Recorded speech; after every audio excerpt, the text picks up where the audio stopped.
Cette semaine, mardi, M. Legault tenait un caucus, un premier caucus à Québec avec ses collègues de la CAQ, alors l'équipe caquiste dirigée par M. Legault. Et je ne voudrais pas que vous considérez que je vous fais une capsule strictement partisane. Objectivement, je vais vous faire une capsule sur l'importance de faire attention à ce qui est crédible et faisable, puis ce qui ne l'est pas. Alors, soyons concrets. M. Legault a pris l'engagement qu'il ouvrirait les conventions collectives. Je veux juste vous dire qu'il ne peut pas faire ça. Même s'il a dit qu'il ferait ça, puis M. Deltel l'a confirmé le lendemain, il dit oui, je vous jure que nous rouvririons les conventions collectives. Et là, j'en suis pas sur ce qu'ils veulent faire, qui n'a pas plus d'allure, parce que les enseignants n'en veulent pas, personne n'a demandé ça. Je veux juste attirer votre attention. Québec, à tort ou à raison, c'est une société de droit. Il y a des règles. Il y a une commission des relations de travail qui a porté des jugements. Cette commission-là a déterminé qu'une convention collective, c'est un contrat entre deux parties, qu'on aime ça ou pas. Comme on dit, on ne peut pas danser tout seul. Ben, oui, il y en a qui font ça de temps en temps, hein? Mais c'est rare qu'on danse tout seul. Alors, on danse à deux. Une convention collective signée par deux parties, non seulement il y a la Commission des relations de travail, mais il y a le Bureau international du travail. Qu'est-ce qui est arrivé dernièrement, là? Le Bureau international du travail a réprouvé l'attitude du gouvernement, pas dans la dernière négociation, dans l'avant-dernière négociation, en prétendant qu'il n'y avait pas eu une libre négociation. Et ça, c'est bien moins grave qu'un contrat signé. Donc, je veux juste vous dire, mais je voudrais attirer votre attention, puis faire le travail d'un citoyen qui s'occupe, ce qu'on appelle, de sa responsabilité civique, sa responsabilité citoyenne. Pas le droit de gober n'importe quoi.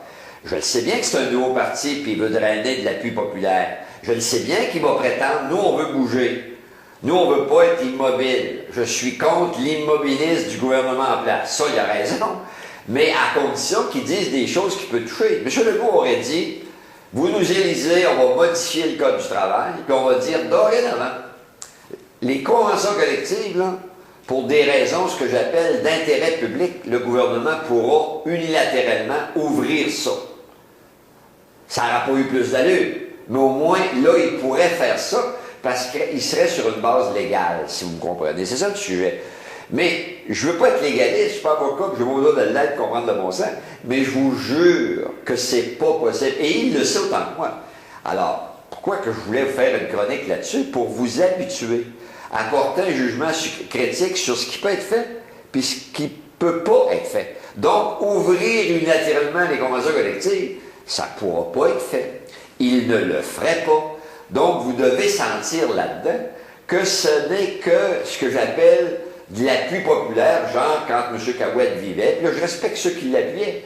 M. Cahouette, il dit, moi, je veux des chercheurs qui cherchent, mais j'aimerais mieux des chercheurs qui trouvent. Lui, il a dit, je voulais avoir des profs qui proffent, puis je voulais avoir des médecins qui médecinent. Ben, il n'y a pas plus insignifiant que ça. C'est pas parce que M. Legault va dire, je vais avoir des profs qui proffent, puis je vais avoir des médecins qui médecinent, qu'automatiquement, c'est réglé, là.